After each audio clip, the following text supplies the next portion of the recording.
ओम शांति। मैं आत्मा शिव बाबा का बालक मालिक हूँ। सर्व प्राप्ति संपन्न आत्मा हूँ। सर्व खजानों के मालिक का नशा मुझ आत्मा में है। सर्व प्राप्तियों से संपन्न भरपूर आत्मा हूँ। शिव बाबा का बच्चा बनने से मैं आत्मा उनकी मालिक बन चुकी हूँ। उनसे प्राप्त सभी खजानों के मालिक, हर प्राप्ति से भरपूर हूँ। सर्व प्राप्ति संपन्न अवस्था में बाप के महावाक्य सुनते ही 28/9/2021 के महावाक्य हैं। आज बाबा हमें पूज्य से पुजारी और पुजारी से पूज्य बनने की सारी कहानी विस्तार से बताते हैं। बाबा कहते तुम जब सारी कहानी जान जाते हो तो पूज्य बनने का पुरुषार्थ करते हो। फिर बाबा आज समझा रहे कि एक बात ऐसी है जिसको दुनिया वाले असंभव समझते हैं, लेकिन बाप आकर के उसको संभव करते हैं। बाबा कहते ग्रस्त जीवन में रहते पावन बनना, इस बात को सभी बहुत ही मुश्किल असंभव शब्द समझते हैं। बाप आकर के इतना सहज कर देते हैं जो कुछ भी असंभव नहीं लगता। फिर बाबा समझा रहे भक्ति मार्ग में तरह तरह के देवी देवता बना करके पूजा करते हैं और फिर उनका विसर्जन करते हैं।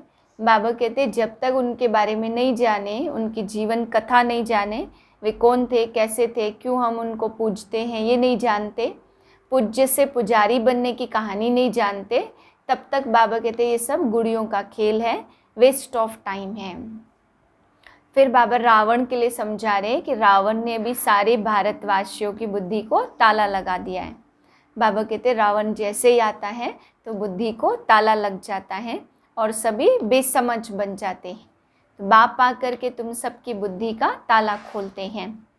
फिर बाबा समझा रहे बेसमझ उसे कहा जाता जो पुजारी हैं, जो पूज्य थे, विशाल बुद्धि थे। भारतवासी बाबा कहते एक समय विशाल बुद्धि थे तो उस समय समझदार थे, लेकिन अभी पुजारी बने, बुद्धि भी खत्म हो गई, तो बाबा कहते इस समय बेसमझ कहा जाएगा।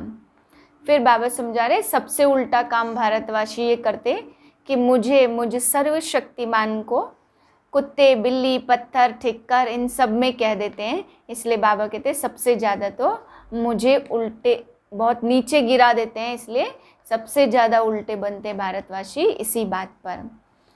फिर बाबा समझाते कि शिव बाबा है एवर पूज्य, ना वे कभी पुजारी बनते ना वे कभी पूज्य। तो पूज्य और पुजारी बाबा कहते इन चीज़ों से शिव बाबा है परे, इसलिए वे सदैव पूज्य हैं। फिर बाबा काली के लिए आज समझा रहे कि जब बॉम्बे में, कलकत्ते में बाबा कहते काली का मंदिर दिखाया तो काली कलकत्ते वाली कहा जाता, काला चित्र उसका दिखाया। तो बाबा कहते जब उनको काली माँ कहा तो काला पिता क्यों नहीं दिखाया? फिर क्योंकि काली का रहस्य नहीं जानते हैं, इसलिए वहाँ पे एक तरफ काली माँ दिखा देते, लेकिन फिर साथ में काला पिता क्यों नहीं दिखाते? फिर काली कौन है? बाबा कहते इस विषय में समझाओ। फिर आज बाबा समझा रहे सौदे के लिए कि कई भगवान से आकर के सौदा करते हैं। बाबा कहते कोई विरला ही है जो भगवान से सौदा करता, अपनी पुरानी चीज़ें दे करके नया लेते हैं। लेकिन कई ऐसे हैं जो बाप से भी सौदा करके फिर बाप को फारकती दे देते, यानी बाप को छोड़ देते हैं। तो जब बाप समझ में आया, बाप अच्छा लगा, बाप में निश्चय हुआ, बाप के सौदे पे निश्चय हुआ, तब तो सौदा करते हैं। और फिर बाबा कहते हैं इतना कुछ करने के बाद भी फारकती दे देते हैं, तो ऐसा फिर कैसा निश्चय है जो बाप कहते सौदा करने के बाद भी बाप को छोड़ देते हैं। मीठे बच्चे, बाप आए हैं तुम्हें पुजारी से पूज्य बनाने। पूज्य से पुजारी और पुजारी से पूज्य बनने की पूरी कहानी तुम बच्चे जानते हो। प्रश्न है कौन सी बात दुनिया वालों के लिए असंभव लगती और तुम सहज उसे अपने जीवन में धारण करते हो। उत्तरे दुनिया वाले समझते कि गृहस्थ व्यवहार में रहते पवित्र रहना यह तो बिल्कुल असंभव है, और तुम सहज धारण कर लेते, क्योंकि जानते हो इससे स्वर्ग की बादशाही मिलती है। तो यह बहुत सस्ता सौदा हुआ ना।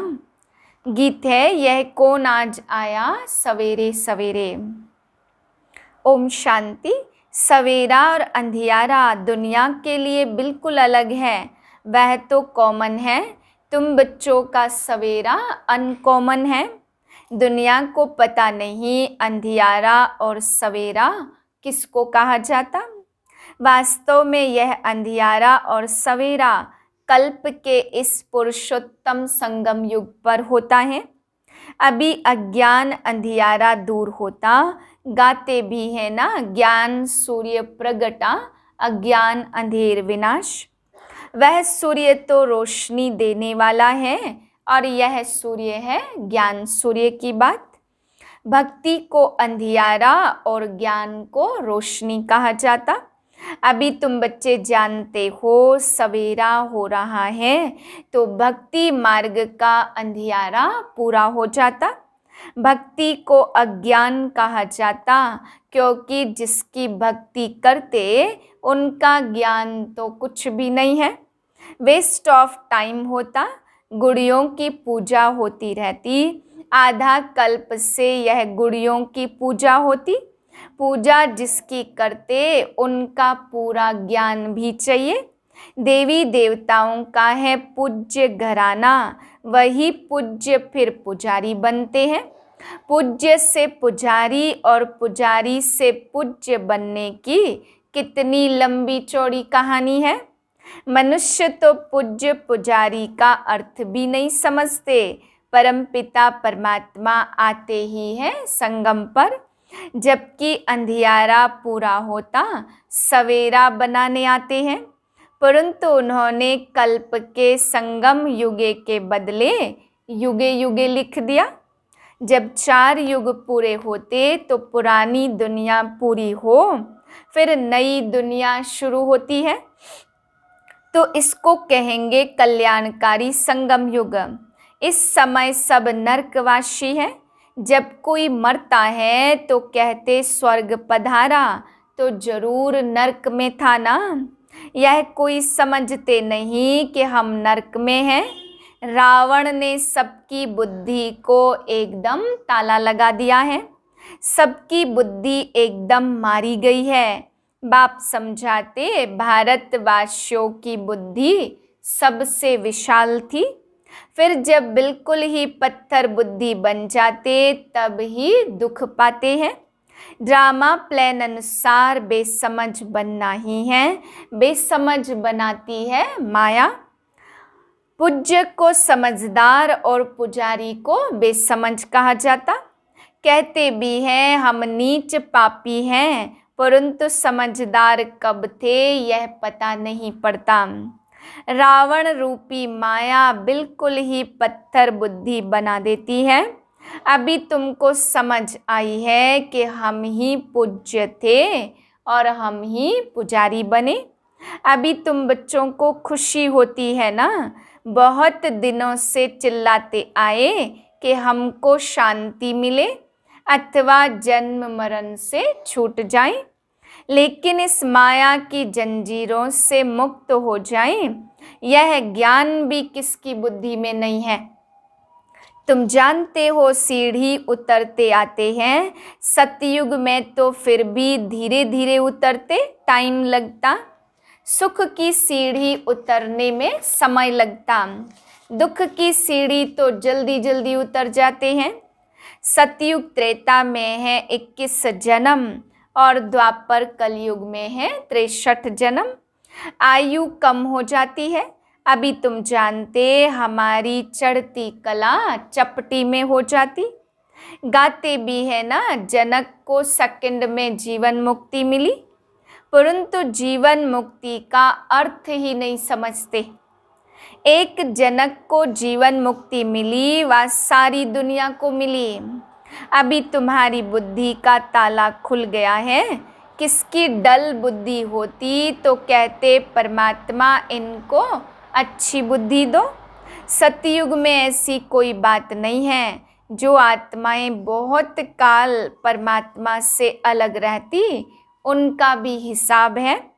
जब बाप परमधाम से आते उस समय जो आत्माएं उनके साथ मुक्ति धाम में रहती पिछाड़ी में आती हैं वह बहुत समय साथ रहती है। हम तो थोड़ा टाइम वहाँ रहते हैं। पहले पहले बाप से हम बिछुड़ते, इसलिए गाया जाता आत्मा परमात्मा अलग रहे बहुकाल।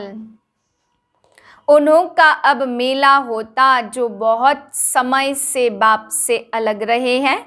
जो वहाँ बहुत समय साथ रहते उनको नहीं मिलते हैं। बाप कहते खास तुम बच्चों को मैं पढ़ाने आता हूँ। तुम बच्चों के साथ हूँ तो सबका कल्याण होता। अभी सबकी कयामत का समय है। अभी सब हिसाब किताब चुकतू कर चले जाएंगे, बाकी तुम राज्य भाग्य पाएंगे। यह बातें कोई की भी बुद्धि में नहीं है।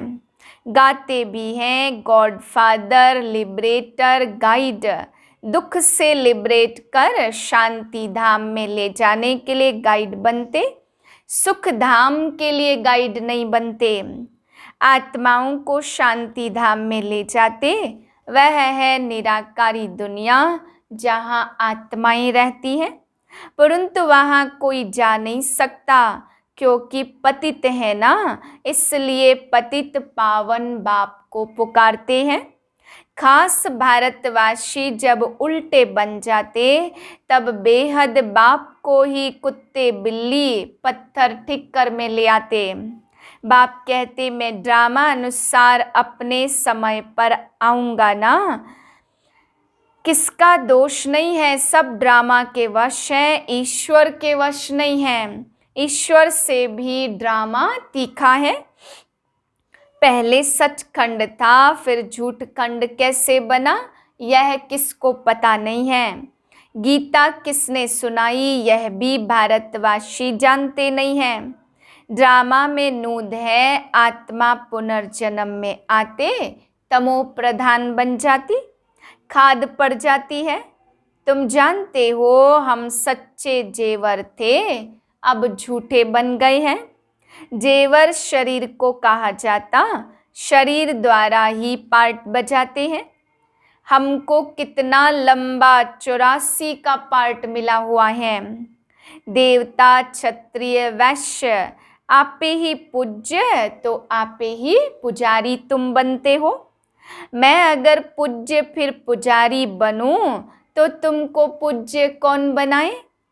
मैं तो एवर पावन ज्ञान का सागर पतित पावन हूँ। तुम ही पूज्य पुजारी बन दिन और रात में आते हो, परंतु वह लोग जानते नहीं हैं। बाप समझाते झूठी दुनिया बनती जाती तो इतनी झूठी कहानियां बैठ बनाई हैं। व्यास ने भी कमाल की है ना। अब व्यास भगवान तो है नहीं। भगवान ने आकर ब्रह्मा द्वारा वेद शास्त्रों का सार समझाया। उन्होंने शास्त्र दे दिए हैं ब्रह्मा को। अब भगवान कहाँ है। ऐसे तो नहीं कि विष्णु की नाभि से ब्रह्मा निकला तो विष्णु ने बैठ शास्त्रों का सार बताया।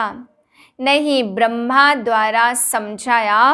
त्रिमूर्ति के ऊपर है शिव बाबा, वह बैठ सार बताते हैं ब्रह्मा द्वारा।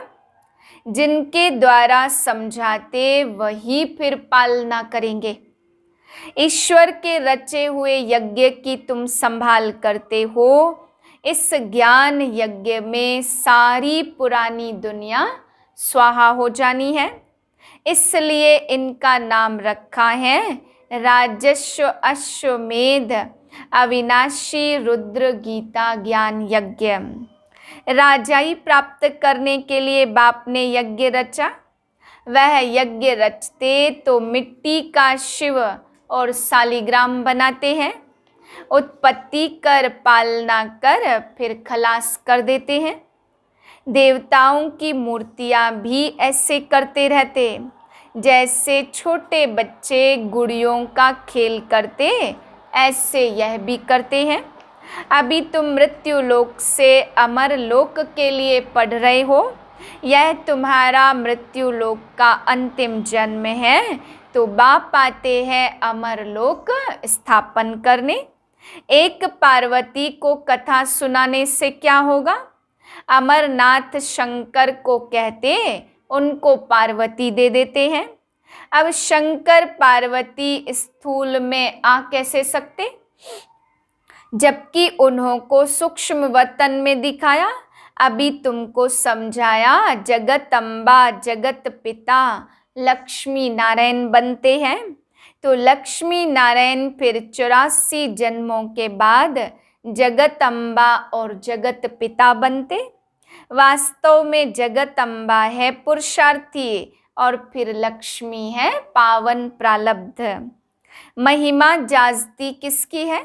जगत अम्बा पर देखो कितना मेला लगता। काली कलकत्ते वाली मशहूर है ना, तो काली माता के पास भला काला पिता क्यों नहीं बनाया? वास्तव में जगत अम्बा आदि देवी ज्ञान चिता पर बैठ काले से गोरी बनती है। पहले ज्ञान ज्ञानेश्वरी है और फिर राज राजेश्वरी बनती।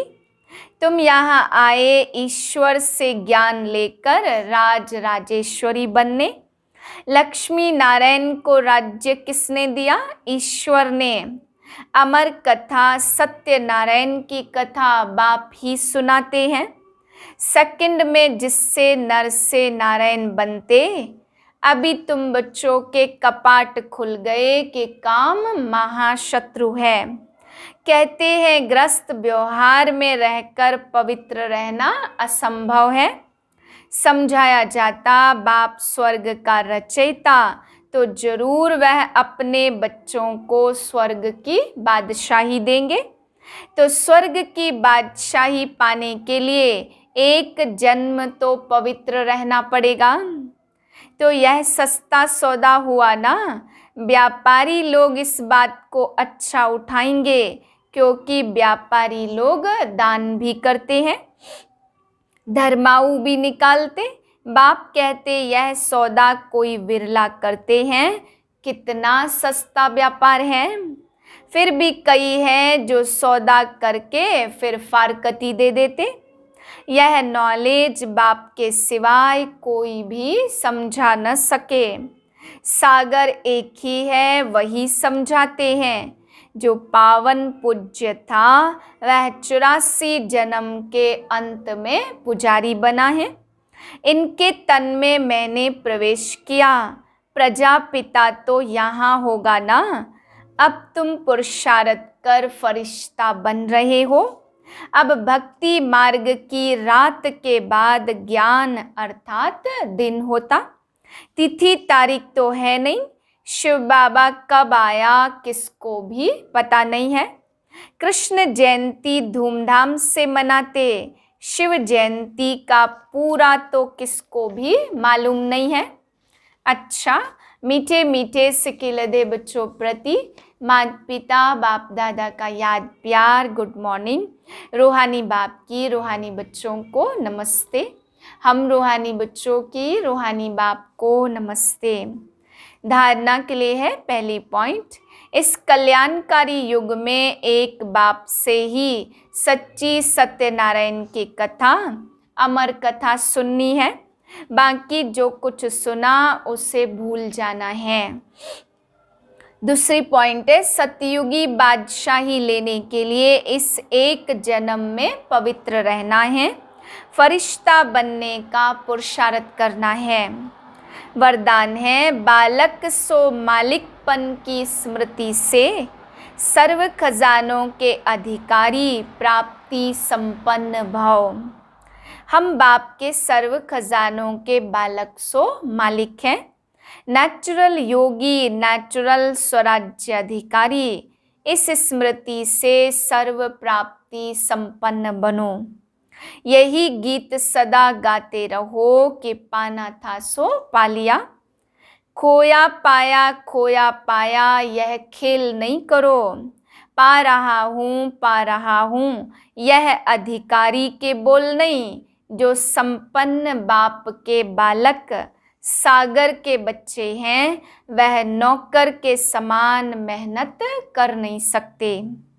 स्लोगन है, योग बल द्वारा कर्म भोग पर विजय प्राप्त करना यही श्रेष्ठ पुरुषार्थ है। मातेश्वरी जी के अनमोल महावाक्य। राज ऋषि सतयुगी होते हैं। लोग यह जो कहते द्वापर में राज ऋषि थे जिन्होंने बैठ वेद शास्त्र रचे, क्योंकि वह त्रिकालदर्शी थे। अब वास्तव में राज ऋषि हम सतयुग में ही कह सकते, क्योंकि वहाँ विकारों को पूरा जीते हुए हैं, अर्थात कमल के फूल समान जीवन मुक्त अवस्था में रहते राजाई चलाते हैं। बाकी यह जो द्वापर में परमात्मा को प्राप्त करने के लिए तप करने वाले ऋषि हैं, उन्हें वेद शास्त्र उन्होंने रचे। सतयुग में तो वेद शास्त्रों की जरूरत ही नहीं रहती, ना हम उनको त्रिकालदर्शी कह सकते हैं। जब हम ब्रह्मा विष्णु शंकर को त्रिकालदर्शी नहीं कह सकते, तो फिर यह द्वापर युग वाले रजोगुण के समय के ऋषि मुनि कैसे त्रिकालदर्शी बन सकते। त्रिकालदर्शी अर्थात त्रिमूर्ति त्रिनेत्री सिर्फ एक परमात्मा शिव को कह सकते हैं, जो स्वयं इस कल्प के अंत में आए सारी रचना का अंत दे देते। वहाँ सतयुग में प्रारब्ध भोगनी है, वहाँ यह ज्ञान नहीं रहता कि हम ब्रह्मावंशी ब्राह्मण ही सिर्फ मास्टर त्रिनेत्री त्रिकालदर्शी बनते हैं। बाकी सारे कल्प के अंदर कोई को भी ज्ञान नहीं मिल सकता। न देवताओं को न मनुष्यों को त्रिकालदर्शी कह सकते। अच्छा, ओम शांति।